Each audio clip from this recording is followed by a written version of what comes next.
Nous sommes à Belém Novo, banlieue de Porto Alegre, état du Rio Grande do Sul, à l'extrême sud du Brésil. Plus précisément à 30 degrés 12 minutes et 30 secondes de latitude sud et 51 degrés 11 minutes et 23 secondes de longitude ouest.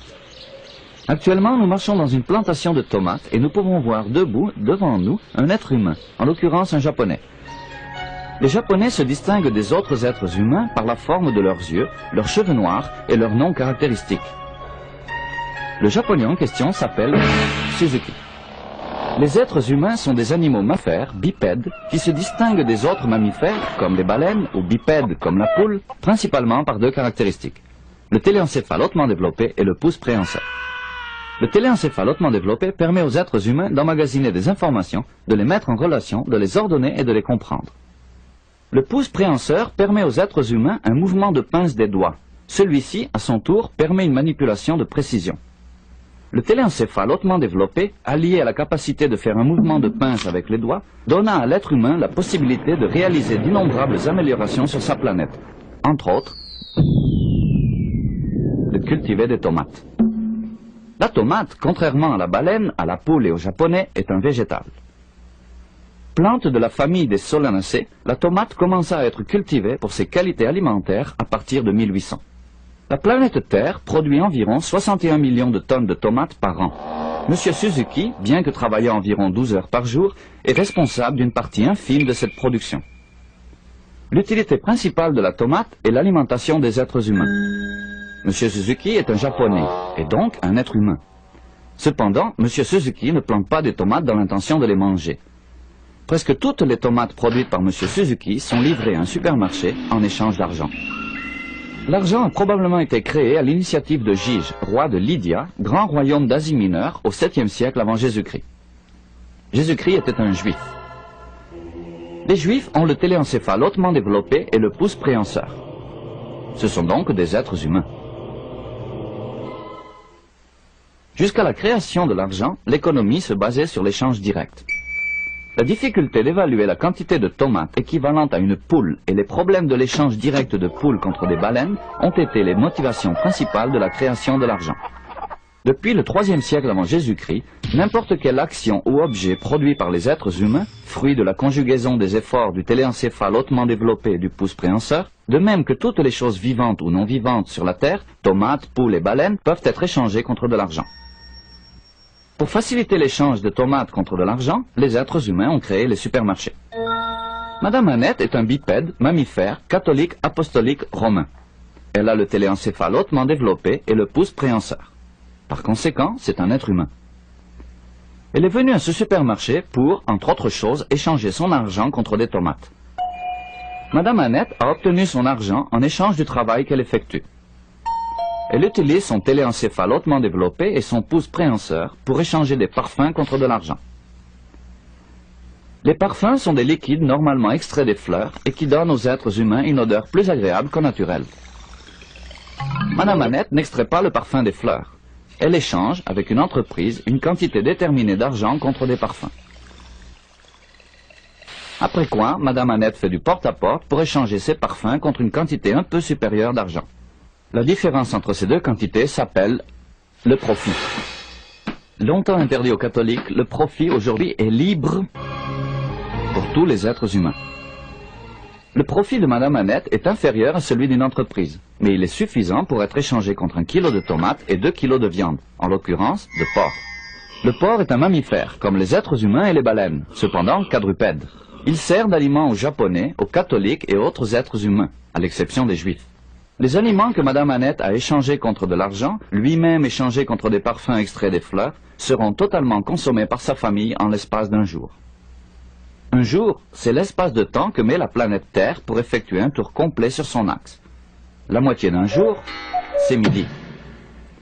La famille est la communauté formée par un homme et une femme, unis par le lien matrimonial et par les enfants nés de ce mariage. Quelques tomates que M. Suzuki a échangées contre de l'argent et qui à leur tour ont été échangées contre l'argent que Mme Annette a obtenu grâce au profit dû à l'échange des parfums extraits des fleurs ont été transformées en sauce pour la viande de porc. Une de ces tomates, que Mme Annette n'a pas jugée bonne pour la sauce, a été mise aux ordures. Les ordures, c'est tout ce qui est produit par les êtres humains dans une conjugaison d'efforts du téléencéphale hautement développé et du pouce préhenseur, et qui, selon le jugement d'un être humain déterminé, n'est pas bon pour la sauce. Une ville comme Porto Alegre, habitée par plus d'1 million d'êtres humains, produit environ 500 tonnes d'ordures par jour. Les ordures attirent tous les types de germes et bactéries qui, à leur tour, sont la cause de maladies. Les maladies nuisent sérieusement au bon fonctionnement des êtres humains. Même quand elles ne provoquent pas de maladie, l'aspect et l'odeur des ordures sont extrêmement désagréables. C'est pour cela qu'on emmène les ordures dans des endroits déterminés, très loin, où elles peuvent librement salir, sentir mauvais et attirer des maladies. À Porto Alegre, un de ces endroits choisis pour que les ordures sentent mauvais et attirent des maladies s'appelle l'île aux fleurs. Une île est une portion de terre entourée d'eau de tous côtés. L'eau est une substance inodore, insipide et incolore, formée par 2 atomes d'hydrogène et un atome d'oxygène. Les fleurs sont les organes reproducteurs des plantes, généralement odorantes et de couleur vive. Des fleurs odorantes, on extrait les parfums, comme ceux que Madame Annette échangea contre de l'argent qu'elle échangea pour des tomates. Il y a peu de fleurs sur l'île aux fleurs. Il y a par contre beaucoup d'ordures, et parmi elles, la tomate que Madame Annette jugea n'étant pas bonne pour la sauce de la viande de porc. Il y a aussi beaucoup de porc sur l'île. La tomate que Madame Annette jugea inadéquate au porc qui allait servir d'aliment pour sa famille peut devenir un excellent aliment pour le porc et sa famille, selon le jugement du porc. Il faut rappeler que Madame Annette a le téléencéphale hautement développé, alors que le porc n'a pas même de pouce et encore moins préhenseur. Le porc a cependant un propriétaire. Le propriétaire du porc est un être humain avec le téléencéphale hautement développé, le pouce préhenseur et de l'argent. Le propriétaire du porc a échangé une petite quantité de son argent contre un terrain sur l'île aux fleurs. Il est ainsi devenu propriétaire du terrain. Un terrain est une portion de terre qui a un propriétaire et une clôture. Ce terrain où les ordures sont déposées a été clos pour que les porcs ne puissent en sortir et pour que les autres êtres humains ne puissent y entrer. Les employés du propriétaire du porc séparent des ordures les matières d'origine organique qu'ils jugent adéquates à l'alimentation du porc. D'origine organique est tout ce qui un jour a été vivant, sous la forme animale ou végétale. Les tomates, les poules, les porcs, les fleurs et le papier sont d'origine organique. Ce papier, par exemple, a été utilisé pour l'élaboration d'un contrôle d'histoire à l'école Notre-Dame des Douleurs et soumis à l'élève Anne-Louise Nunes, un être humain. Un contrôle d'histoire teste les capacités du téléencéphale d'un être humain de se souvenir des données qui se réfèrent à l'étude de l'histoire. Par exemple, qui fut Gengis Khan? Quels étaient les 2 fleuves de la Mésopotamie? Se souvenir, c'est vivre. Quelques matières d'origine organique, comme les tomates et les contrôles d'histoire, sont données aux porcs comme aliments. Ce qui a été considéré inadéquat à l'alimentation des porcs sera utilisé pour l'alimentation de femmes et d'enfants. Les femmes et les enfants sont des êtres humains avec le téléencéphale hautement développé, le pouce préhenseur et sans argent.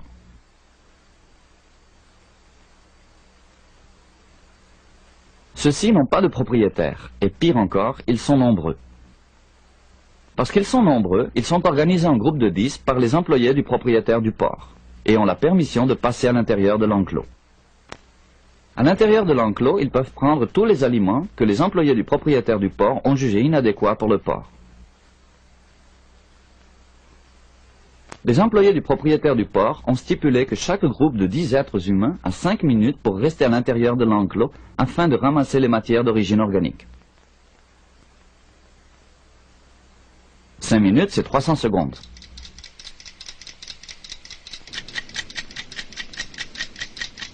Depuis 1958, la seconde est définie comme étant équivalente à 9 milliards 192 millions 631 770 cycles de radiation d'un atome de césium. Le césium est une matière non organique trouvée dans les ordures de la ville de Goiânia.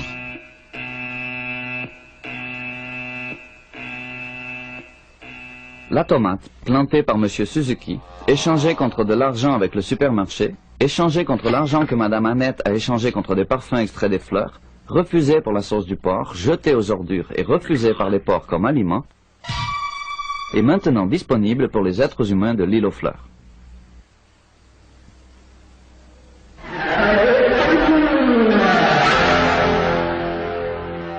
Ce qui place les êtres humains après les porcs dans la priorité de choix des aliments, c'est le fait de n'avoir ni argent ni propriétaire. Les êtres humains se distinguent des autres animaux par le téléencéphale hautement développé, par le pouce préhenseur et par le fait d'être libres.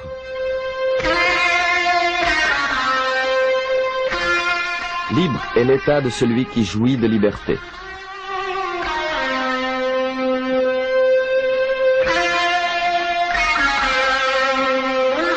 Liberté est un mot que le rêve humain alimente. Il n'existe personne qui l'explique et personne qui ne le comprenne.